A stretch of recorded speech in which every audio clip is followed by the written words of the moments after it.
when we make decisions out of fear, we end up projecting that on our kids, our spouses, our friends, our business decisions, or on other people. And that's not healthy, but also that's not fair. And making decisions and projecting out others can end up holding them back.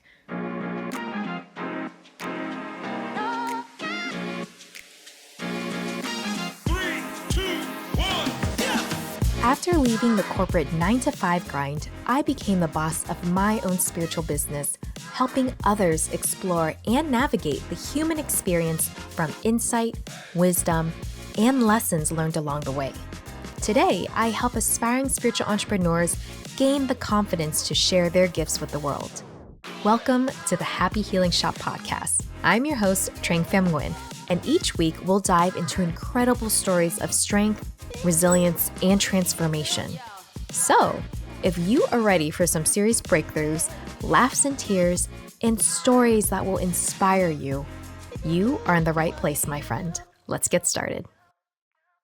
Hi, so today's episode, I am going to talk about the weakness that I am always working on. And at first, I could say my impatience, but that has served me well in certain situations as well. But it actually is scarcity mindset. It is something I have grown up and it's been embedded in me for years, for decades now. And a lot of it has to do with my parents coming to America as immigrants, and they literally started from nothing. They also came from a developing country of Vietnam, and it's hard to be able to break that mindset of I'm okay. Instead, here they penny pinched everything: sales, coupons, discounts. I mean, the pros to this is you become really resourceful at making things stretch. The bad thing about this is that as they continue work and have some more money, they couldn't release that fear, obviously, of when is our next meal going to be? What's the next month going to look like? Even though looking back now, if I saw their financial details, they were probably okay. So we never really enjoyed or spent money going out on vacations, traveling at all, because the term I always heard was that's a waste of money. Because I didn't really go on vacations as a kid, I didn't feel like I missed out because I didn't know what it was like, if that makes sense. Sometimes we'll have family friends that would take us and they would cover hotel expenses and all that kind of stuff. But it was usually to like Virginia Beach or something that was a weekend trip. Nothing like 2 weeks vacation away from home. We usually wouldn't eat out. McDonald's was a huge treat, especially with the kids' meal and the little toy that came with. And if we did go out, it would be more of a celebration, like Mother's Day, Father's Day, graduation. I'm trying to think of other holidays. But anyways, it would be at a seafood or Chinese buffet. So the mindset was really coming there, paying probably like $20, but $20 was a lot to my family back then per person, and just eating as much as you can and making the most out of your money. So that kind of sums up my childhood in a nutshell in terms of finances. Now, when I was 8 years old, I broke my arm at school playing on the monkey bars. And I remember I was only 8 years old. The first thought that came to my head when I was laying on the ground and I saw a bunch of heads looking over me asking, was I okay? Was one, am I going to get in trouble? But also two, oh my goodness, is insurance going to cover this? And looking back now, if you look at an 8-year-old, that's a pretty tiny kid, right? And it makes you think, wow, what did my parents say around me to make me think as an 8-year-old, oh no, if I go to the hospital, is insurance going to cover this? So as you can see, growing up as a low income family, a lot of the talk you hear is money. Do we have enough money? Or, oh, that's a waste of money. And over time, it just becomes embedded in your brain. And then you see the world in that sense. You see your spending in that sense. And I will say I am grateful in the aspect that I know how to save really well, especially for rainy days. It is also an expensive lesson that I learned that a scarcity mindset does not help you for many things in life. So when I was a teenager, even in college, you're a broke college kid. So there'd be things like trying to cut the AC or the heat, and save energy in that sense.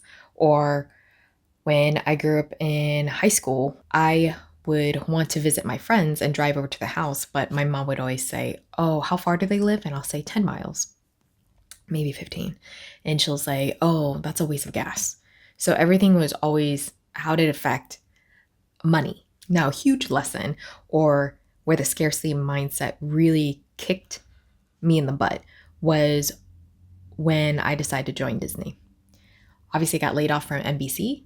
And what happened was I was in a state of survival trying to find a new job so I can pay the bills. I just moved to a new apartment, just bought furniture, and Disney got back to me. However, during that time, I was also working at a temp agency, doing some onboarding HR work. And they also offered me a full-time role on their team about 20 minutes after I said yes to Disney. So I think I was probably 26, 27 at this part and naive.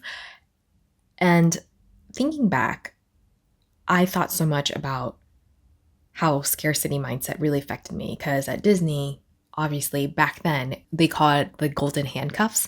So think of it as any benefits that a job might offer you. So free Disney tickets or being able to bring people into the park, insurance benefits, all that kind of stuff. But obviously the Disney tickets are what was on the forefront of my mind. I'd be able to get in for free multiple times, saving me hundreds of dollars. I'd be able to bring in 3 friends at once, so that would save them at least $300 total. I was saving me and everyone money. But if you listen to episode 2 of my podcast, I talk about how I was bullied and mentally, emotionally abused at Disney. And it was when I didn't want to live anymore. It was one of the most difficult times in my life. I wouldn't want to wish it on anyone. There was an abuse of power. I regret taking that job. And it was one of those things where now that I'm out from it, when they give you that offer, when someone says, if you were paid a large amount of money or a decent sum of money for a toxic workplace, a toxic environment, would you take it? I'm at that point in life. And after learning from all that I would say immediately no. There's no amount of money that can quantify your mental health.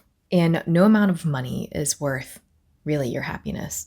Also, Disney really didn't pay that high anyways. And there is a fine line when it comes to scarcity mindset of, look, I know there are people that are living paycheck to paycheck out there. You might be one of them. And there's a fine line of being able to live with the amount of money you have versus actually looking at your money being like, I'm okay, but I'm making decisions in my life that are being influenced by the scarcity mindset.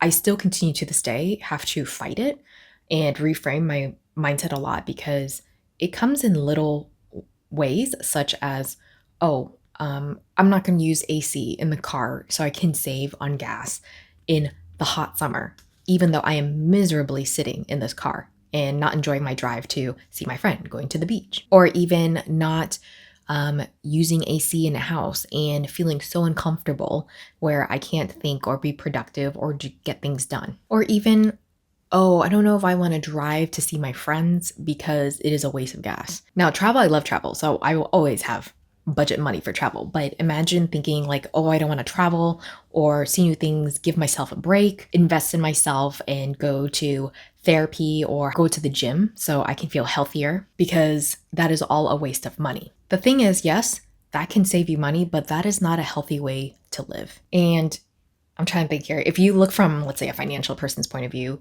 if you say, why are you going to therapy or why are you going to pay for the gym? There's no ROI or return on investment of that I can see on a spreadsheet. Like you're paying $100 to $200 on therapy. How do I know that that's going to be worth the amount of money?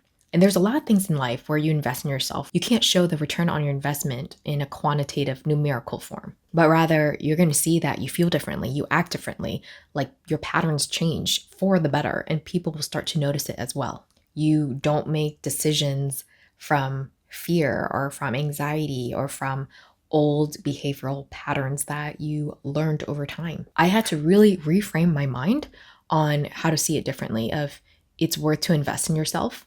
to have a better life. Also, if I want to see my friend and drive to them and it is going to cost me $10 worth of gas, Trang, you have $10 that you can afford to do this.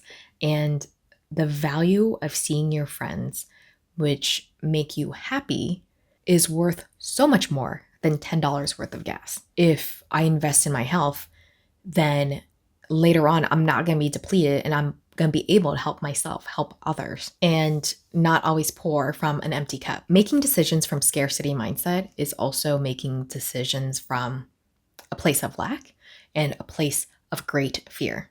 And when we make decisions out of fear, we end up projecting that on our kids, our spouses, our friends, our business decisions, or on other people. And that's not healthy, but also that's not fair. And making decisions and projecting out others can end up holding them back. So those are my thoughts when it comes to scarcity mindset, being in a place of fear, of lack, making decisions out of fear.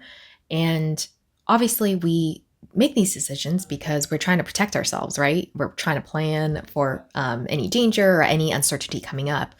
But a lot of times it is affecting how we live, how we make decisions that will make our lives healthier.